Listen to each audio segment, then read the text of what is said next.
Hi guys and welcome to another video. So in this video we're gonna talk about conditions in Java. So this is for us to learn more about decision making. So let's go with system.out.println. This is going to be our tool to evaluate these conditions. So let's say that I want to see some number.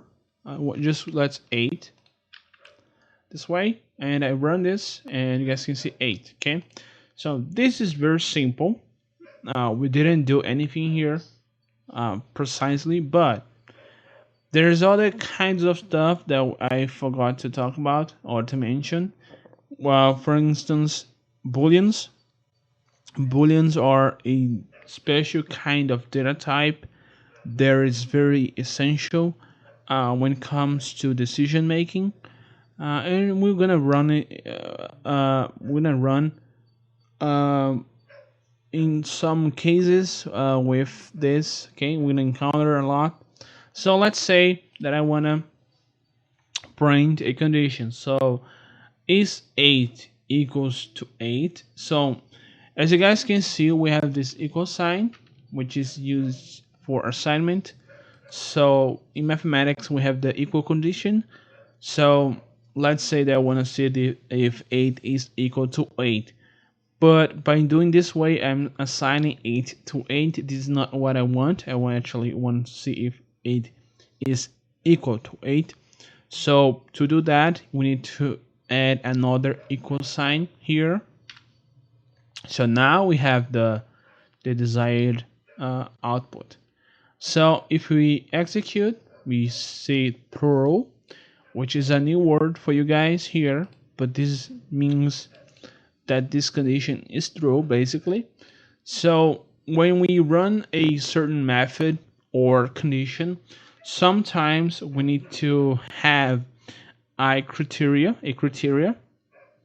to be met. So in this case, let's say I want to do this thing and I will only do it if the condition is true. So this is basically why we need the true, which is one of the two data types. They are booleans. They're not. The other one is false. So is 8 equals to, let's say, 6, and the output is false. Okay. So we have this for equity.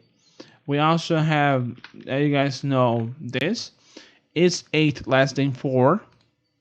And the answer is false. We also have greater.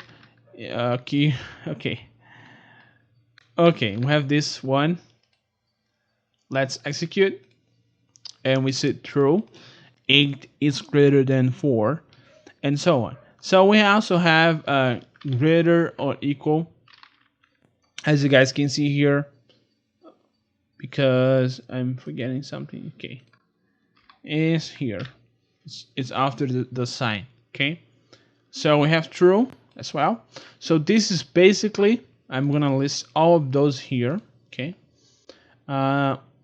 let's list all of those. We have, for you guys to remember, this is for equal, this is for lesser, this is for greater, this is for greater or equal, this is for lesser or equal, and we have this for different. Okay, exclamation equal is for different. So these are all of the conditions that we have, and these are pretty universal from language derived from C.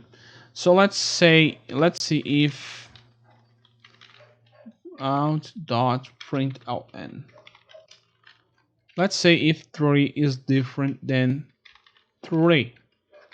Can you guys guess the output? Is 3 different from 3?